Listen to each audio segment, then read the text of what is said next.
Within our souls, we all possess a dream which lay dormant until intrigue strikes its match and sets the torch we carry ablaze, leading us down the path of the unknown towards our dreams. As coaches who are former high-performance athletes, our personal experiences have shown us that a coach, parent, or even a fellow athlete have the potential to either illuminate or extinguish the dreams of young athletes. Nothing is lost from the candle which lights another. We are here to share our stories and our passion to illuminate the champion within, empowering coaches, parents, and athletes to keep the flame of their dreams burning eternally. You are listening to Illuminating Champions with Michal and Ashley Anton. Hi everyone, welcome to another episode of Illuminating Champions. For our first-time listeners, my name is Ashley, and I'm here with my husband, Michal. Hey, how are you guys? We also have our personal coach and our brand artist. His name is Mark Patterson. Hi, Mark. Hi. Hey, Mark. Glad to be here. So we are glad to have you as always. So today's episode is entitled Actively Enhancing Performance. And this is all about how you can enhance performance through a positive mindset, through great behavior, through being attentive within your sport, and really focusing in on what you're doing at all times, on what your coach is advising you to do, making sure you come in goal-oriented and you leave feeling like you've given 100% of yourself. So our goal in today's episode is to help coaches learn how they can keep their athletes inspired within their sport and help them become more attentive so that they perform with ease, and to help parents learn how they can reiterate things at home that will help their child stay focused when they're within their sport time and help them perform at their very best. So Mark is going to help us bring up important topics of discussion relating to this episode, and he's going to start us off. Let's go, Mark. When people think about performance, they think about how do you improve it? How do you enhance your performance? First you think about training and practice, but you said mindset's in there too. So what do you think is the most important of all those elements? 1 second. They are all important. They are all parts of the, how to say it. There is like technical training that enhance performing. There is conditioning training that enhance performing. Just talking about gymnastics, flexibility training, artistic training like ballet, and right? All those together with mental training. There is nutrition that enhance performing. It's medication, proteins, vitamins. Gymnastics is a very hard sport to use anabolics for it. It doesn't help because it's so technical. You can take all the drugs in the world, and if you're not technical, you're not technical. Doesn't matter. Other sports, yes. You can put something in your body that makes your body a little stronger, and that gives you an advantage. In gymnastics, doesn't really matter, because if you don't have the technical part, then you're going to struggle anyways.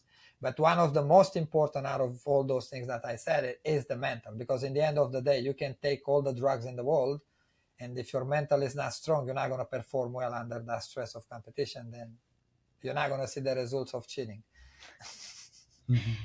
It's true. And even just outside of competition and just within practicing, your mindset is what's going to make you perform well. It's what's going to allow you to progress as fast as you possibly can. It's what's going to keep you safe from injuries, especially in a sport like gymnastics, where everything happens in a split second and you're flipping and twisting and jumping and you're on things that are high off the ground that you can fall off of. Your mind has to be 100% focused all the time. And that's really hard. This is actually a skill that needs to be practiced by athletes, and especially because, as we always talk about, gymnastics is a young sport. Most young children do not have a very long attention span. And the funniest thing I think is most gymnasts are kids that tend to be a little bit hyperactive. They're drawn to this sport because it's jumping, it's running, it's very overstimulating, and there are multiple pieces of apparatus. So normally kids, physically and mentally. Right, normally kids that are a little bit more hyper are the ones that really love doing the sport. So it's extra important that you teach them how to stay focused from the very, very beginning, like even from 3 years old, 4 years old, when they first come in the gym. I think that's actually a very vital time to teach them how to concentrate, how to remain calm, because then they learn it right from the beginning. It's not like they come in and they play and then they have to relearn that they actually have to concentrate on Well, what even they're if doing. they play, they're gonna learn how to pay more attention and be more concentrated than a regular kid that doesn't do gymnastics at a young age. True. Because even if you want to climb the beam and just walk on the beam, you still have to pay attention. Otherwise, you're gonna split the beam. Right. Understand? If you want to do a front roll on the mat, if you don't pay attention, you're going to put your face down and bring your legs over, going to hurt your back a little bit. Understand? Then even doing it for fun, you still learn how to focus and concentrate and take correction at a very young age. It's a good sport to develop that.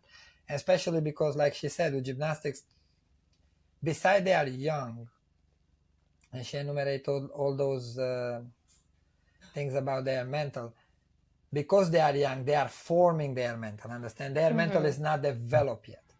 Right? Like in other sports, in other Olympic sports, you can start the sport a little later, or even other professional sports like football, for example, American football, not soccer. Right? Even soccer, you can start it later. You can start at 14, 15. You're pretty mature. At that time, your maturity is different than a 5 years old training to compete first season in her life. Understand? Then it's much easier to explain a 14 years old to pay attention and why they have to pay attention and how to pay attention than it's to a 5 years old or a 4 years old. That's why it's a very demanding sport right from the beginning, and it's very important for the coaches to have patience, and for the parents too, to have patience to explain the child how to pay attention and why they have to pay attention and what's the importance of that, because they are very young. They're not gonna just understand. Right. It takes time to teach them. Well, that's amazing. I'm always amazed when you talk about the ages of your athletes. I mean, this is kindergarten or pre-kindergarten coming in where their bodies are not, fully developed, certainly. And I never thought that their minds aren't either. They're used to playing. They're trained to play. So you have to start with that and quickly teach them. So I think that's a really interesting thing to be aware and it's of. a pretty in gymnastics, especially for girls, it's a pretty fast transition, you know what I mean? Because you go from you start gymnastics at 4.5 or 5 years old, start in a class, recreational class for fun, and 3 months after or a month into it, you are like, oh, I'm going to do a pre-team and I'm going to start competing level 2 or level 1. It goes very fast, from just fun to a little bit more serious. Although it's not like a high level of seriosity, but still, you need to pay attention, you need to listen, you need to come to training, you need to work hard. And things that a regular 5 years old is not going to develop that without doing the sport. So you're saying you can help them make that transition with just a matter of months, 3 to 4 months. Yeah, you can. With positive reinforcement from the coaches and from the parents, they will learn it. And they need to, if they are going to be, especially in a competitive setting, like he was saying, if a child is going to be competing level 1 or 2 very young at 4 or 5 years old, because they can compete that young, they need to learn a full routine that they have to memorize. It's not like in other sports where when they're performing, the coach can offer advice while they're going. They actually get deducted by the judges if you do that. So once they're up there on the beam, it's all on them. They have to have memorized what they're doing, and they have to be able to think quickly. Like if they make a mistake, they need to know how to readjust and stay composed. They need to know what's coming next. They need to know if they should repeat a skill or not repeat a skill. It's a lot of responsibility for a very little kid, which... One second. Especially if the routine goes wrong. A routine on bars or routine on beam where you are high off the ground at 5 years old. If the girl falls off the beam, she has to react. I can't do it for her. I'm not there. I'm off the mat. Understand? Then she has to have her own... You're not allowed to be beside them. I'm pretty close by. I will make a big jump to catch her, but she has to react. Understand? She has to take that decision how she's going to fall, how she's going to land. Think about it. take that decision when you are like 17. I put you up the beam and I push you off and I say, okay, just fall. And see how your heart goes, oh, right? Yeah. And now you have a 5 years old having to do that. And think about what type of mental she's developing by Right. taking those decisions in a split second. They go like this, boom. Because it's not like you know you're going to fall, understand? You are doing a walk on the beam, a step on the beam, and you Sometimes like you just step sideways just and step sideways. Yeah. It just happened like that, you know? And it's something that you maybe never fell on. Mhm. Then you experience it first time in that moment in competition, and you have to react to it right then. right. It's very demanding. It's very important to teach them to think correctly, actually.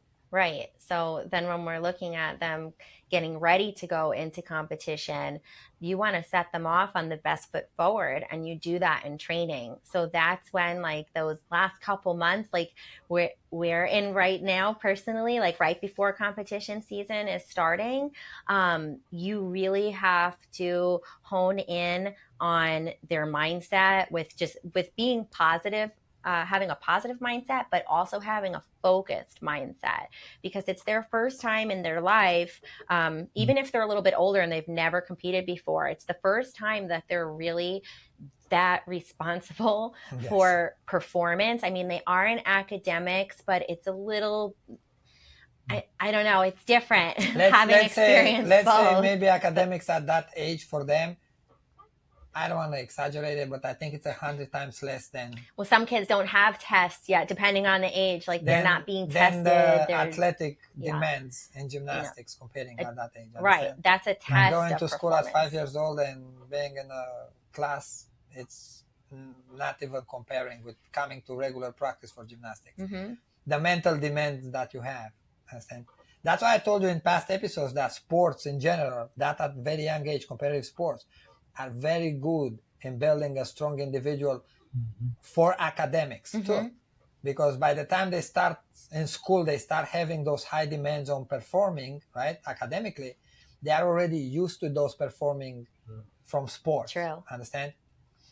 Then their mental is very strong. Like someone who goes up on the high bar, a girl, and does like giants and a double A out at 9 years old, she's going to go to school and she's going to take a math test with pretty ease, because she's going to be like, yeah, I'm flipping off the bar. The stress level's much lower. Yeah. Or like 12 feet up in the air, like, I can do a math test. I'm sitting on my chair and writing numbers. Understand? Like, she's going to look at it in a little bit easier than, it's not going to stress her out so much. Yeah. Even for parents, like when your child is preparing for competition for the first time, it's really important that you ask questions, you stay in sync with the coach, because now it's a new phase. They have gone through the gymnastics is fun and exciting, and I know I'm going to compete one day, and now I've learned all my skills and I have my skills ready to compete. But now it's a new phase of, I need to memorize a routine, and I don't need to just memorize it. I need to master it until it's nearly flawless, because in gymnastics, at the starting level, at least in the United States, we work off of a 10.0 still. I think everybody knows. And so every little tiny error is a deduction off your score. A little bent knee, a little bent elbow, if they're competing a routine that's compulsory, like we talked about in the past. A wrong head movement in the choreography, if it's done multiple times, it's actually a very large deduction off of the end of their routine. It's up to 4/10 off if they're called text errors, like if they don't follow the way that the routine is written, and that's a very heavy deduction. So looking at a young child having to be that responsible that they have to memorize every single detail, that's a large responsibility, and they'll be able to do that by going in the gym and being encouraged to really pay attention to every single turn. He always tells our girls that gymnastics is possibly the only sport that you have to practice exactly the way you compete. It's gymnastics and wrestling. They are the two Olympic sports that you practice with the same intensity, same desire to perform exactly like in competition. But gymnastics is a little bit higher than wrestling on that type of performing. Because in wrestling, okay, you can go almost full force when you do sparring with a partner, but you have to pay attention to not injure them. Or in competition, if I wrestle someone, obviously I don't care if I throw you on your head. I just pick you up and toss you on the mat. I don't want you to move. That's the point of it. Well, the right? stimulation's different too, Yes. because there's another But person. This is self-stimulation. gymnastics is like, it's exactly like in competition. You have to take every turn exactly like you compete Olympic Games. Mm-hmm. Like you are in the Olympic final, is you and the world, and you want to win. And that's how you take every single turn. And that's how those girls are Olympic champions. If you look at the girls that, not even the Olympic champions, the one that make it to that level that they can be in a position to make the national team or the Olympic team, boys or girls, that's how they train. They have that intensity. They have that desire all the time to be the best. Every turn you take, you want to be the best turn. And that you develop at a very young age. That's why they start the sport at a young age. Mm-hmm. You mentioned about the mindset and doing your best. I know as a parent, I know what all parents always say, honey, just go out there and do your best. And I know your answer to that because I heard you say it. If you're a beginner, your best isn't good enough. So you respond to that. What do you tell them? My girls in the gym and in general, when I talk to even athletes from other sports, when I talk to them or coaches and I have discussion, I always tell them, teach your athlete or teach yourself to want to be the best. Don't set up for your best because you set yourself up for mediocrity maybe. Because your best is not always the best. Your best can be last place. And if you're fine with that, that's okay. Understand? You want to be just someone that's participating into something, fine. It's your choice, But if you want to be successful in something, doesn't matter if sports, school, business, whatever you're doing, you have to try to be the best in that field. And then by trying to be the best, maybe one day your best is going to become the best, but you have to be humble enough that your best in that day of competition was not the best. You're humble enough with the one that was the best. You're humble enough with the one that was behind you, and you're humble enough with yourself, because you cannot hurt yourself emotionally because your best was not the best. And that's coming from the coach. The coach is the one who teach an athlete in sports. Talking is the coach the one that gives the athlete the mentality. Understand? Like I teach my athlete to want to be the best, and I teach my athletes to be humble when they don't win or when they win. And I teach my athletes to lose. If they lose a competition, lose that competition with the same pride as you will win it, because you put the same work, just you had a bad performance that day and someone else did better than you. But that doesn't mean that you're not good enough to be proud of the work you put. Understand? Then be humble and be respectful to yourself and be proud of you winning or losing, Right. But that's something you have to teach them. And that comes from the coach and comes from the parents. But the one that knows the concept is the coach. And the coach brings that to the parent, and the parent brings that to the child, and the coach brings it to the child, and they work together, the parent and the coach, to help the child understand that concept. Because it's a very detrimented concept emotionally for someone to not be the best, to lose in a competition. Doesn't matter. Like you see kids going to competition and they come in last place or they come middle somewhere, like 10, 11, 12, right? And they look like they are happy. And you ask the parent, and the parent's like, oh yeah, she was happy. She came in 28th place. Are you sure she was happy? Just because she's smiling, she said, yes, mommy, I'm happy, doesn't mean she's happy. Do you know what she's telling herself in her mind? Do you know what she's talking to herself when she sits in the back of the car and looks down the window when you drive back from that competition? And those are things, remember we're talking the back, the things that you don't see. Understand? And the coach has to know those things, because if you coach a sport, that's when you got through the sport a little bit and you understand the sport. Like for me, I did gymnastics. I know I left arena a few times, smiling and laughing and joking with everybody, and everybody thought I'm happy, but I was not happy. I was the most hurt. Understand? Remember when you asked in the first episode and I talk about my injury on high bar, when I had a head trauma, and I told you a week before that injury, I was at a competition where I competed with a broken foot, right? And I left the competition. I didn't win. I came second place on pommel horse, and everybody thought I'm fine because I was joking. My attitude was to not show any pain. My attitude was because I was cocky. I was educated that way, but I was also cocky. I was a champion. I like to win. I don't like to show weakness. Right. And then I didn't show it, and nobody paid attention enough to see that I was actually damaging myself. I was not happy with myself. Just because I said a joke doesn't mean I was happy. And then that accident happened, and I almost lost my life. Mm-hmm. And then everybody thought, oh, that was just an accident, but that was not really an accident. My mind was not there. Mm. Understand? That accident happened because I was not focusing correctly. Mm. Understand? I was hurting myself. I was thinking about myself negative. I didn't have the good mindset. And I didn't have the coach to be knowledge enough to give me that mindset. So I wanted to bring up one point in addition to what you were saying. And it goes back to wanting to be the best. And this has a lot to do with like, how hungry are you to win? And what we see a lot of times in the gym is everybody wants to win. They love the idea of winning, but not everybody has the hunger to really focus in on the tedious things that it takes to win and to become that best athlete.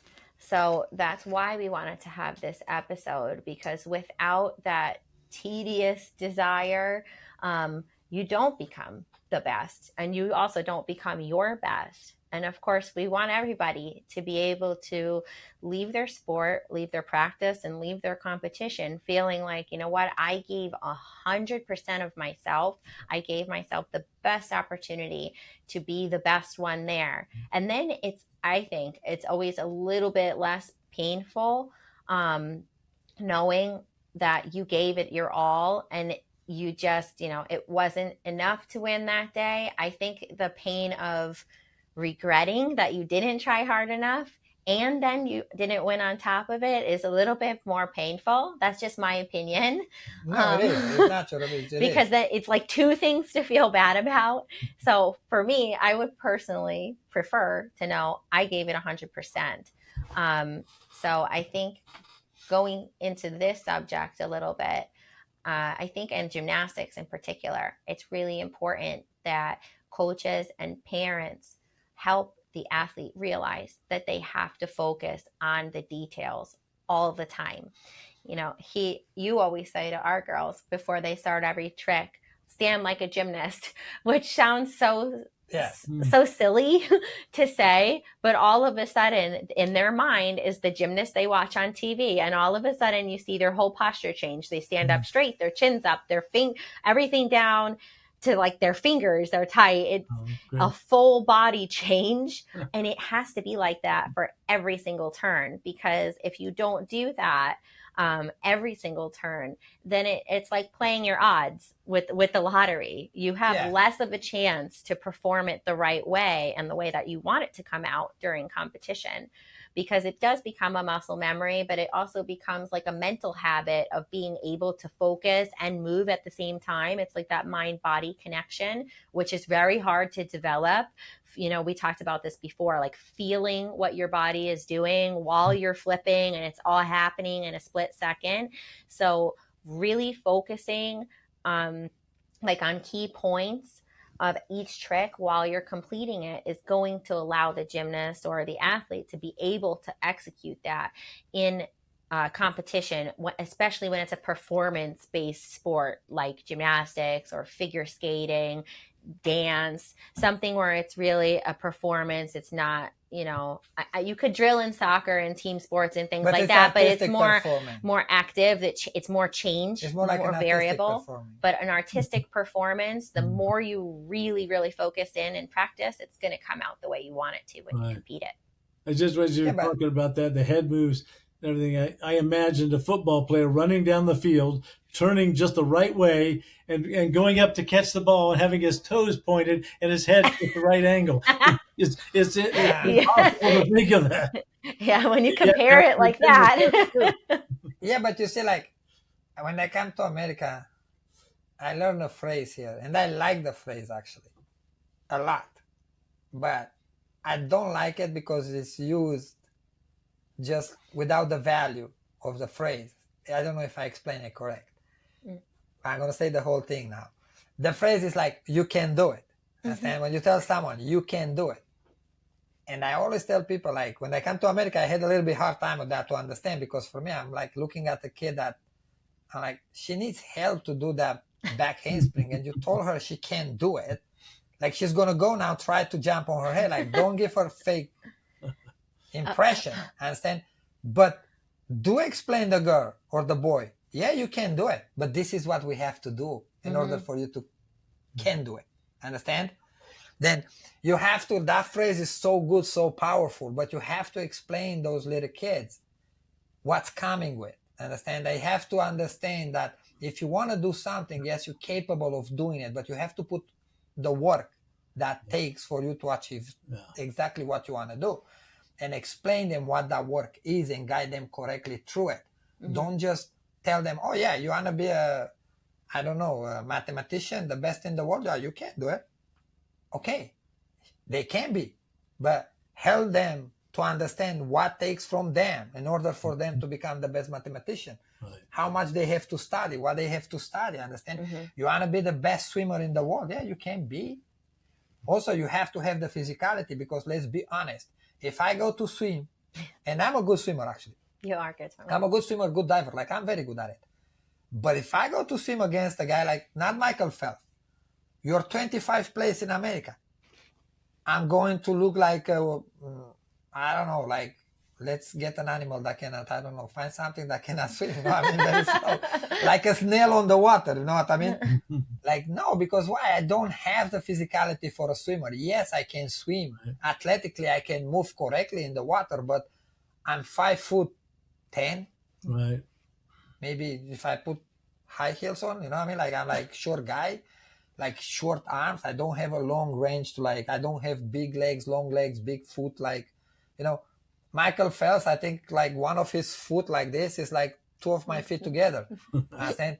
One of his hand looks like two of my hands. Looks like the, what you call the things that you use for the boat? A paddle. Looks like the paddle, you know what I mean? When the guy pushed the water, that guy moves like a shark. Yeah. Understand? Then I cannot compete with that guy, but I can swim in the end of the day, but not at the Olympic level. Let's be honest. Then you have to be honest. Like, when you guide a child at a young age, you have to be honest. As how to say it? People think it's mean to tell someone, do this because that's what you're going to be the best at it, or do this just for fun because you're not going to perform very well in this. Understand? But it's more not nice to guide someone incorrectly and make them believe at a very young age that they can be something that they're never going to be able to achieve. Understand? Then guide them correctly and teach them that phrase, I can do this, or you can do this. Teach them to use it correctly. Teach them to put the work that comes with. And that work is not just physical work, it's mental work. Yeah. It's being a good listener, it's paying attention, right? Taking corrections, desire to do things correct and have good performing, you know? It's Right. a lot of things that go into that phrase, but that phrase, that's why America is such a great country. And you guys have so much success in the world, from sports to everything, like arts, entertaining, you know, science, you name it, even military and everything else. It's because you have that idea of, we can do it. We can do this. Like, if you tell an American person, like, we have to go to the moon. That's how you got to the moon, because the American guy here, he looks at us like, hey, we can do it. The Russian failed a few times. We can do this. We are the Americans. We're going to make it. Understand? But they put the work that came with. Understand? And that phrase was took it now and use it just like simple. It's like something like known value. Like, oh, you can do it. But no, give them the tools to do it. Yes. Right. Beyond the words. Makes it's the sense work now? behind it. Yeah. Yeah. Put the work behind the words. Yes. You said something a minute ago that the idea you have to feel your body in the trick, and that's something that I think would be great to get into, because I never realized that level of mindset was in gymnastics. That when you're doing your trick, you're spinning twice or 3 times or whatever you're doing, you're actually so in tune with your body. Yeah. You can tell, you know what every muscle is supposed to be doing, and that's beyond my understanding. Yeah. I mean, of course, the young child doesn't walk into the gym and immediately start doing quadruple twists. But you see, one second. Keep the answer to this question. We have an episode when you ask about the talent and how you see the ones that are naturally gifted right at 4 or 5 years old. And you see this understanding of body, this feeling of their body. Although they are so young, they have the feeling of their body. If I tell you to straight your leg, they straight the leg. They understand when the leg is bent. They understand when the toe is not pointed at a very young age, and they do it naturally. Right. Understand? And that's also like when you see those like real talents, like God gifted talents, you know. Yeah, that is the difference, is that mind And you see body it in every sport, not just in gymnastics. You know, you give a little kid a soccer ball and they naturally just pick up that ball and know how to run with the ball and pass the ball a little bit more better than other kids. You know that guy is going to be a Cristiano Ronaldo with the right training. So for the kids to, I mean, this can always be enhanced, this mind-body connection, and you make that enhancement by developing an intense focus on what you're doing. And that takes a lot of work. It's constant reiteration from the coach, and even from the more the parent reiterates it at home, the easier process the child has. And you always just need to remind them how to do the skill that they're doing and how you want them to do it, so they can follow an instruction. And sometimes it's a short advice, like straighten your knee when you kick, or it has to be specific, because they need to learn like which leg is bent, because sometimes they can't feel which one it is. It's the front leg's bent when you're upside down. Then they have to realize which leg was in front while upside down. But 1 second. It's difficult. While you are upside down, you have to know which one is your right leg, which one is your left leg. Understand? Also depends on how you move. You move forward, you move sideways, you are twisting at the same time. It's a lot. When that vestibular change, like a regular person will be upside down and be like, I don't even know where am I now, understand? That's why, like, a lot of kids, you watch them or you hear adult people being like, oh, I can never do a cartwheel. A cartwheel is actually really, really hard because you start with one foot in front, but you end with the other foot in front. And a lot of people try to land on the same foot they start with, and you're turning sideways, like you're making a full 180 turn, but you're like sideways in the middle of it. It's a lot vestibularly for your body to understand where your legs are in space while you're kicking upside down. So for a young child to understand a cartwheel, it's actually very, very difficult. Like Mehal just said, some children naturally are going to feel it better than others, but you always want the natural talent to feel it more so that they can perform at their peak. And you want the child that struggles to feel it to start experiencing that mind-body connection so that they can improve. Because sometimes you can have a child that struggle to feel it, but has the physicality to do it. Understand? Then we talked in past episodes when I said it's the coach's job to take out the champion of the athlete, out of the athlete, understand? Then you as a coach, you have to do everything possible for you to teach that child how to feel their body, how to understand the movement, understand? Right. And help them to improve in that and be able to use their physical abilities that are obviously very high, but they don't have the emotional and the mental abilities yet there, understand?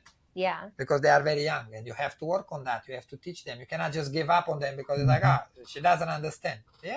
Explain her, try to work with her, try to guide her correctly. I think that's where the excitement of the coach really kicks in, because every little improvement that you get excited about, like, oh, that time you kept your leg straight, did you feel it? Then they all of a sudden are like, oh, did I feel that my leg was straight? And then you have to remind them, like, I need you to feel it when it's straight. Or if you mess up, don't get discouraged. Just try to feel what you did so that you know which way is wrong and which way is right. And then they start to be excited about the learning process and they start to pay closer attention. But that you said something earlier about desire to do well. This is like the key which unlocks all doors, and something that we see as coaches that is just, it's the most vital thing. And it's something that some kids innately have and some kids have to be taught, but everybody has to always be encouraged, no matter the scenario. So that has to be a constant. And that really comes, I think, from home. I think the parent sets that up for the child the most, and coaches add to it. So, but you see here, I'm going to say, like, from home comes from home when the parents did something competitive, academic or athletic, understand? If they was in a position where they did something competitive, obviously they're going to have that in them. Mm-hmm. Sometimes like you have parents that never compete in something, and then they don't have that competitive side. You see, I work on my word. I said I'm going to pronounce this word better. I keep my word now. And they don't have that competitive side develop, and they don't understand how to explain it to the child. But then the coach is the one that have to teach the parents that concept and explain them the concept correctly, and why that concept is very important for the child performing into the sport, understanding success in the sport. Because without desire of performing well, right, of being successful, you're not gonna do it. Understand? I can tell you, you can do it 50 times. If you don't desire to be the best, you don't desire to win, you're not going to work hard enough. You're not going to have enough discipline in order for you to do what takes for you to be successful. You know, you're not going to have it in your heart because you don't desire. Remember in the last 2 episodes ago, I think, when Ashley said about the bracelet with the links, right? The bronze, the silver, and the gold was the heart, right? The desire to perform well comes from the heart, to be honest. Doesn't come from the mind. Goes into the mind, but comes from your heart. The desire to succeed comes from here, understand? And goes into the mind, and then into the performing, into the body, into the execution. So you're coaching the heart, the mind, and the body. You have to. Without the heart, you don't. Pretty good. You see, when you watch fighters, and you see the guy not giving up and fighting so good, and everybody loves him because they just fight, right? And they said he has heart for that. And then you see a guy that's so technical in training. They go there, they hit the meat so technical, they so good in light sparring and all that, but they cannot fight. Although they are technical, they understand the sport, they can move better than the guy that actually the champion. But the champion has the heart. Understand? And the other guy, he understands the sport. He's very high IQ fighting. Like he can look and give you advice in how to fight in a moment, what to throw, what to not throw, what to do, right? But he can't do it himself because he doesn't have the heart to do that. Understand? It's the same thing in everything else in life. You have to have it in your heart. And if you have it in your heart and your heart desire for you to do that the best possible, then you are going to perform well. You're going to put in your mind, you're going to develop the discipline, the hard work ethic, you know, the listening, the behavior, the good behavior to do so. Yeah, I agree with you. And I think, fighting, I think, is the best example and the most apparent to just the average person who maybe doesn't follow sports, where you really see someone's heart. But having that heart in any type of competition makes a huge difference, because it's the difference between you fighting to stay on the beam and you doubting yourself and letting yourself fall off of it. Or just give up. Or just giving up. So heart is just, it's gigantic. We're going to do a whole episode on just having heart. But,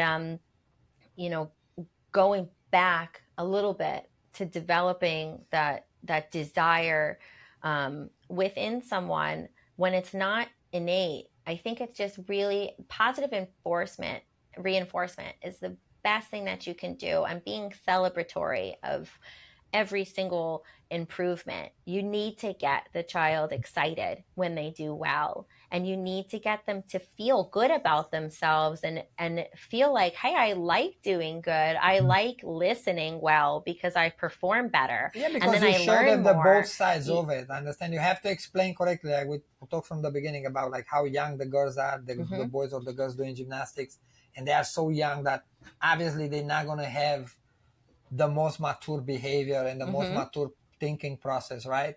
But you have to teach them, and you have to teach them by showing them both sides. Understand? Like, look, you didn't pay attention, you didn't listen, right?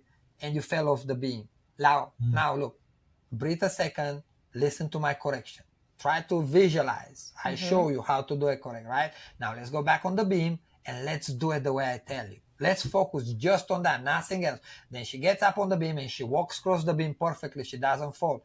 She gets off the beam, you give her a high five, and now you tell her, you see, when you pay attention, you did it. And that's something I use with the girls when I coach in the gym a lot.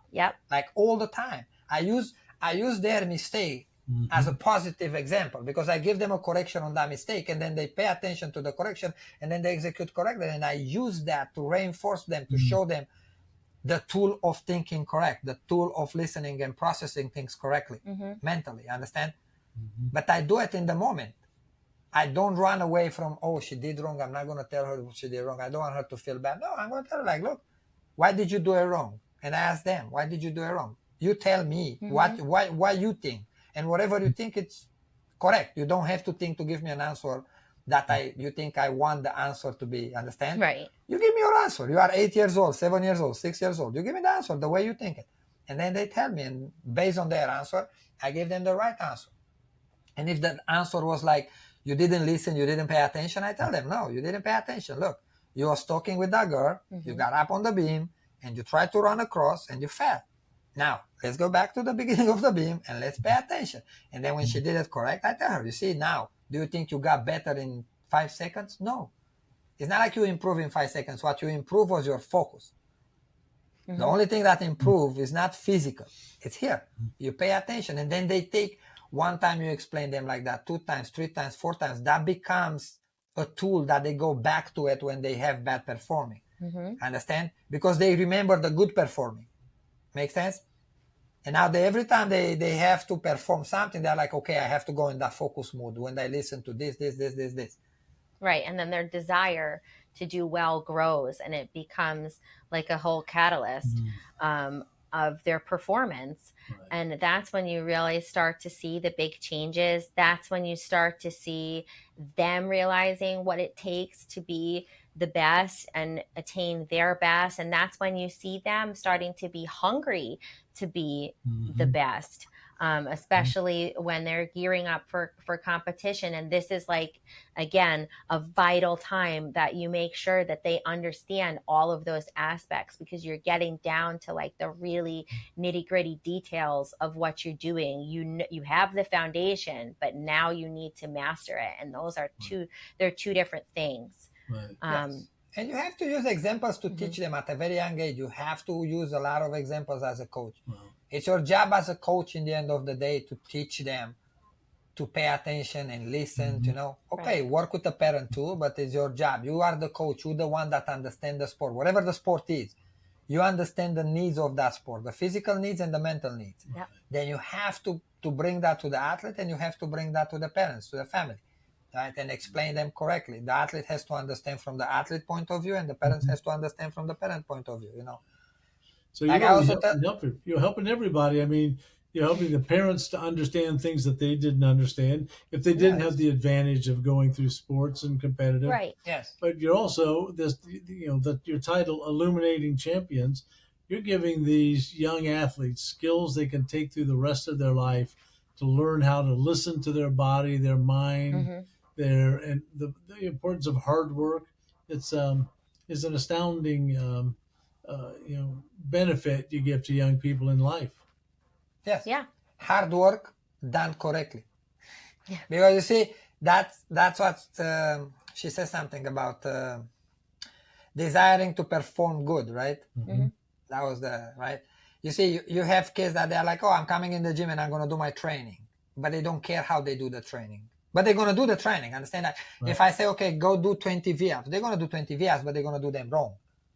They're not going to care about keeping legs straight, pointing toes, straight arms, whatever, fold in a half correctly, understand? Or you tell her, do 10 cartwheels. She does 10 cartwheels with bending arms and bending legs and not pointing toes. Like, but then when you tell her, like, okay, but you didn't do them correct, they look at you like, what?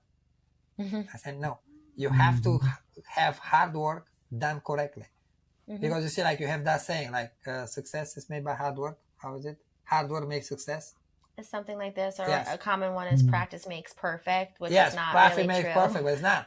Perfect practice makes perfect. Understand? Hard work done correctly makes success. Not just hard work, because you can work hard but useless. Understand? If you don't do the work correct. It's like math. I can give you 10 exercises in math every day, but if you do every exercise without caring to have a good result on that exercise and pay attention to it, you're not going to be good at math.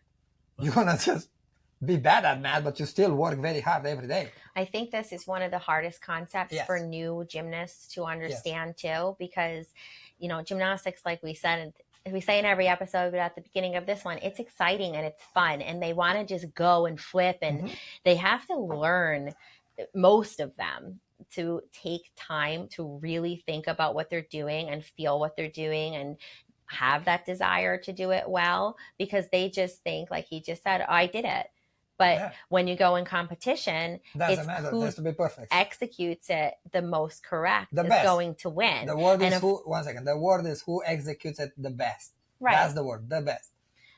And you want to learn that before you get to competition, not at competition, because that's always the harder way to learn it. And sometimes some children wait until competition to have that learning curve, and it's a wake-up call. But some of them, if you really reiterate it and again do a good job at explaining to parents just that concept alone of like, look, this is how harshly this sport is judged, then the parent can help at home. And you don't need anybody to ever feel like winning is the only thing that matters or perfection is the only thing that matters. We talked about those two concepts in past episodes. But it's important to know what it takes from you to win. That, yeah. Understand? That's very important to teach someone. Just winning, I told you, it's not like you can be a champion in life without winning a gold medal in Olympics. Understand? Because you got through the process, you worked very hard, you did the training, you didn't go to the Olympics. Not a big deal. You still have the Olympic heart, the champion heart. You have the Olympic champion mindset. Understand? That carries you with you in the life, in real life, in regular life. Sorry. Athletic life is real life too, but regular life, civilians, let's put it that way, like military and civilians, right? That carry with you. But that's why it's important to teach the kids to want to be the best. Teach them to desire to win and what takes for them to go there. Understand? But that doesn't mean everything for them if they didn't achieve it. That's what you have to teach them. We go back to past episodes and past discussions when we talk about it. Win with pride and humbleness and lose with pride and humbleness. Be humble in both and be proud in both. Yeah. If you know you put the work, if you know you got through that training, if you know you tried the best possible for you to win, but you did a mistake that day, it's not a big deal. If you're not injured, if you're not hurt, it's not a big deal. You go back, you try to adjust your training, try to adjust the mistakes that you did, go back in competition and try again to be the best. Don't give up. You don't have to lose your pride just because you didn't win the prize, the gold medal. The pride has to stay there if you want to be a champion one day. But I think it's important to do what you said and let children know what it takes and then encourage them to experience that thrill of the pursuit, because there's nothing like that. No. And I think that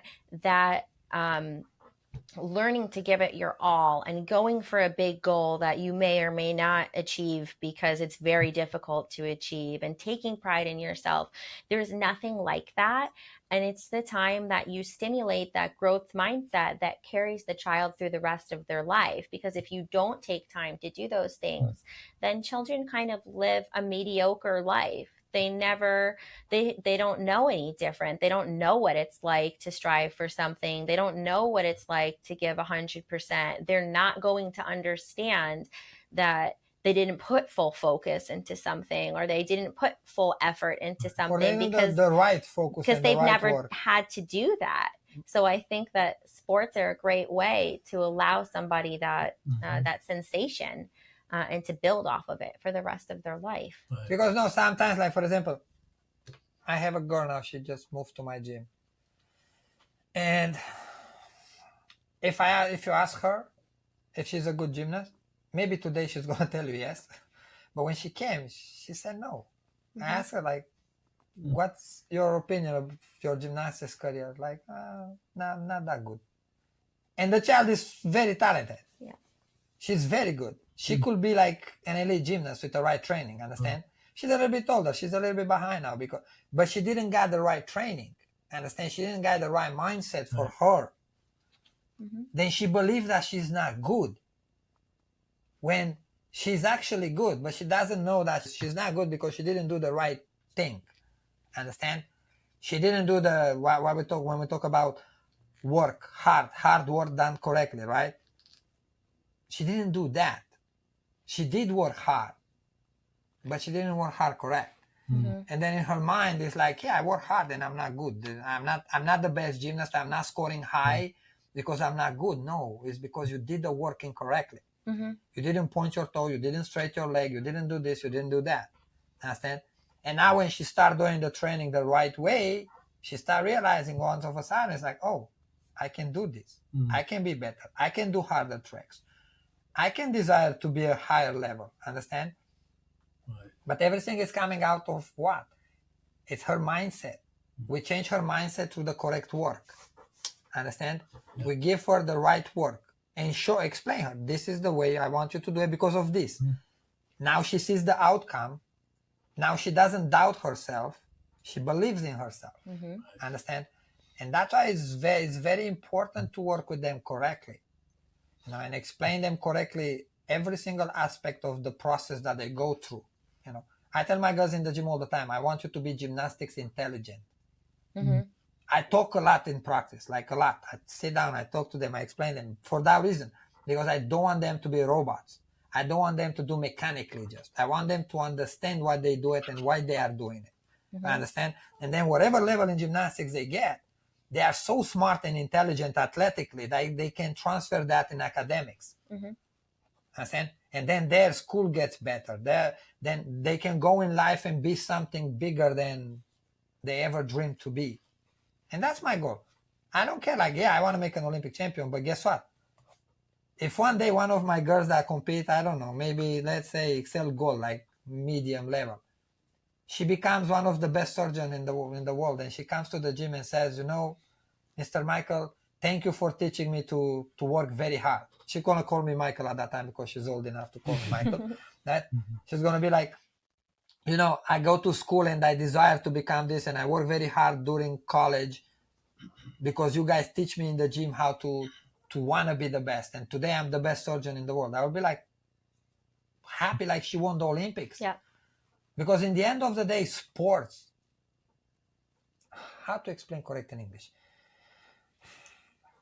Sports at a young age, not professional sports, right? I'm not talking about football, basketball, things where you make millions of dollars, baseball, like that, right? I'm talking about gymnastics and wrestling done at a young age.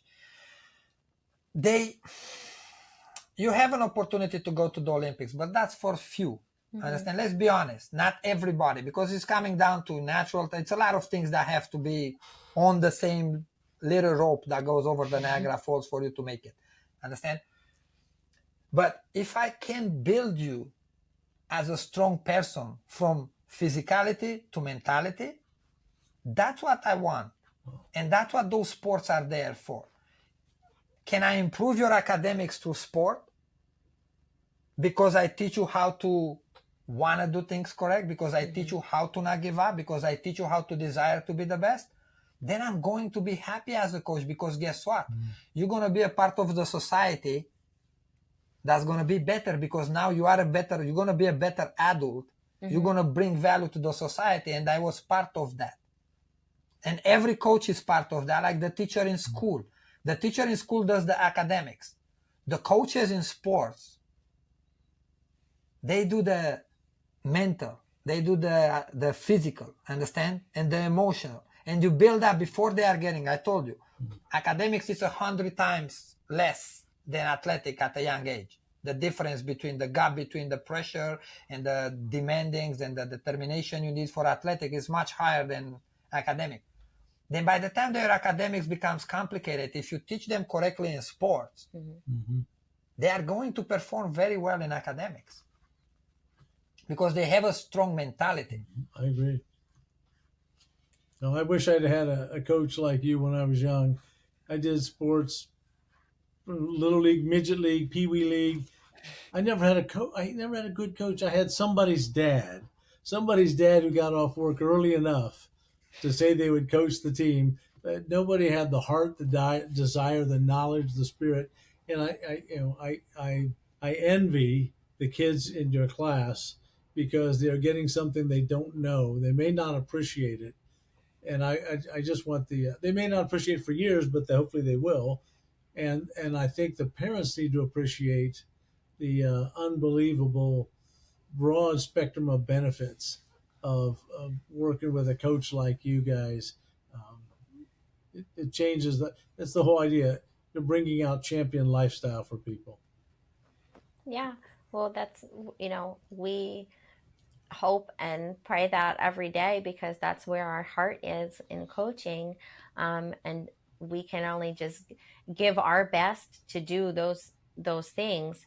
And for us as coaches, as Mihal just said, the greatest thing is watching the child succeed in life, not just in sports.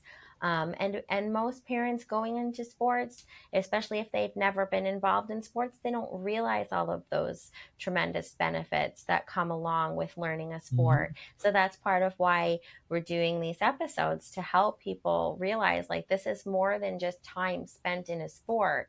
It's a life changing thing that happens in the gym. It's more than learning a cartwheel or a Yes. backflip.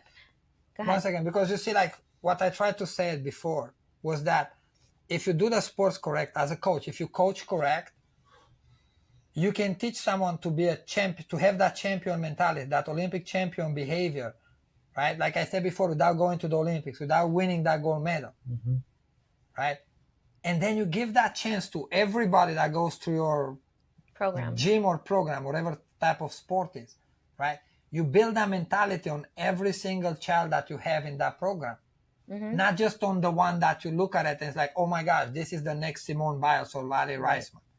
I'm gonna teach her how to think, and I'm gonna teach. No, you have to teach everybody. Mm-hmm. That's your job. Because it's like, look, I'm gonna give you a story. When I was in school, right? I say right all the time. I say right. I have to tell people I say right. Mm-hmm. Because when I came to America, I didn't speak English. Right? She taught me English. And I would say things and I would say them wrong. And people will not tell me. And I will leave. And then like 2 months after, through someone, I will find out that someone got mad at me because I said this. And I'm like, what? I didn't say that. And then like I got so like insecure with my English after a while that every time I speak with someone at the end of whatever I say it right. I want to make sure that they understand. Now, anyways, going back to the discussion with the kids, you have to understand, because if you don't teach them correctly and you don't spend time with everybody, you're gonna make mediocre kids Mm-hmm. in academic or in sports. Right. And teachers do the same mistakes and coaches do the same mistake. Just because you're not the smartest in math, they're not going to spend time with you. Like, this guy is not smart at math or whatever. Then every teacher in the school, that's how I was for me, is not going to pay attention to you, right? I was like in, I think the revolution came in my country. I was like around 8th grade. But by the 5th, 6th, 7th grade, they start taking me out of school and keep me in just training. We don't have homeschool back home. And they will take me out and I will go just to the gym, to the gym, to the gym, to the gym. I start missing math, physics, chemistry. And besides this, they start giving me grades without studying. Like I'll go to a test. I'm like, oh, what competition you have? Okay, I give you a good grade.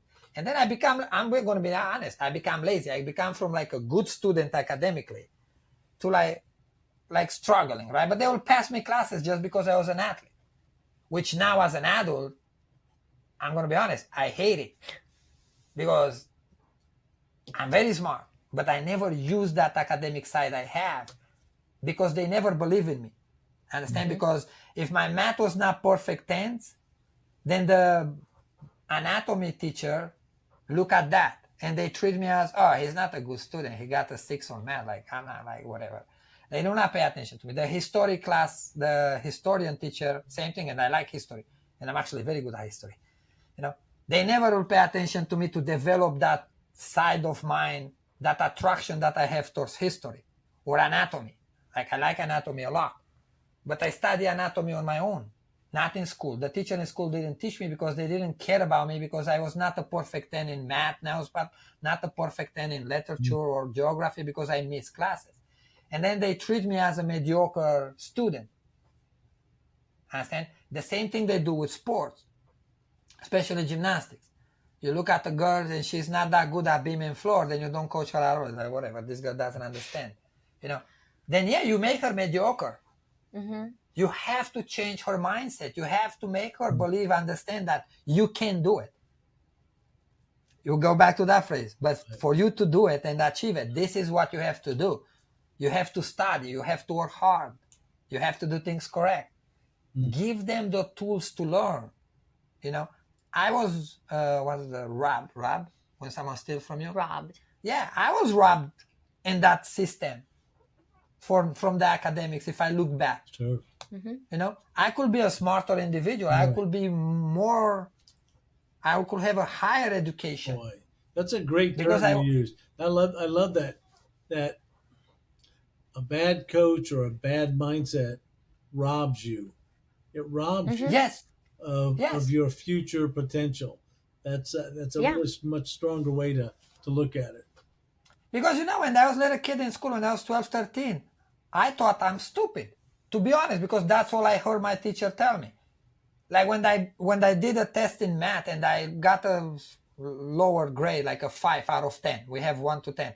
I got a 5. No, my teacher is like, "Oh, you're a stupid one. You're just an athlete."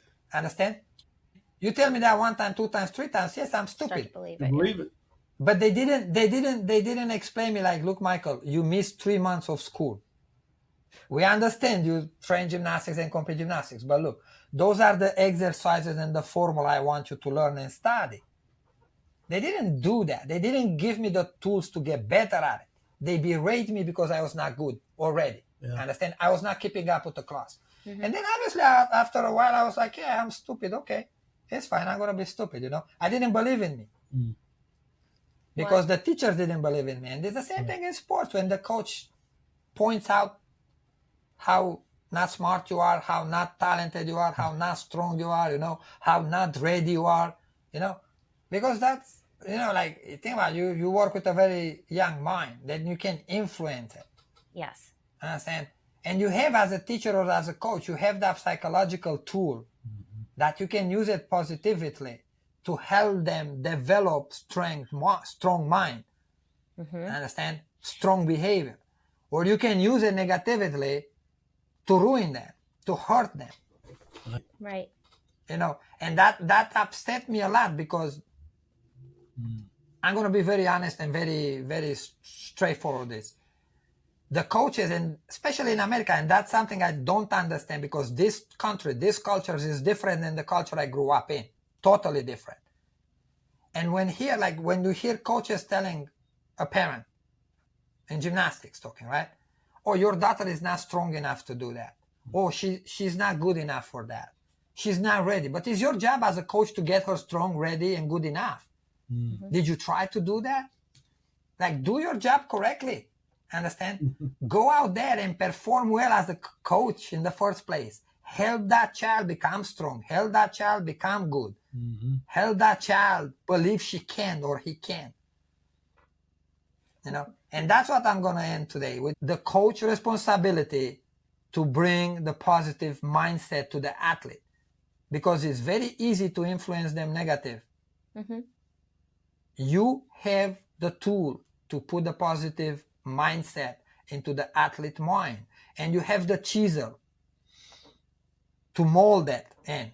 You can use it wrongfully if you're not paying attention, if you're not patient, if you put your ego ahead and don't take your ego out, if you put your greed in, whatever your greed is for, money, success, whatever, you're going to use that chisel incorrectly, and your statue is going to look ugly. Nobody's going to want to watch it.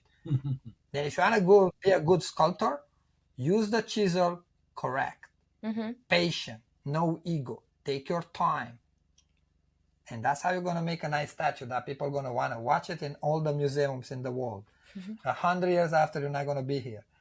Right. So I think that's today's luminous moments tip for coaches. I'm going to give another one for parents.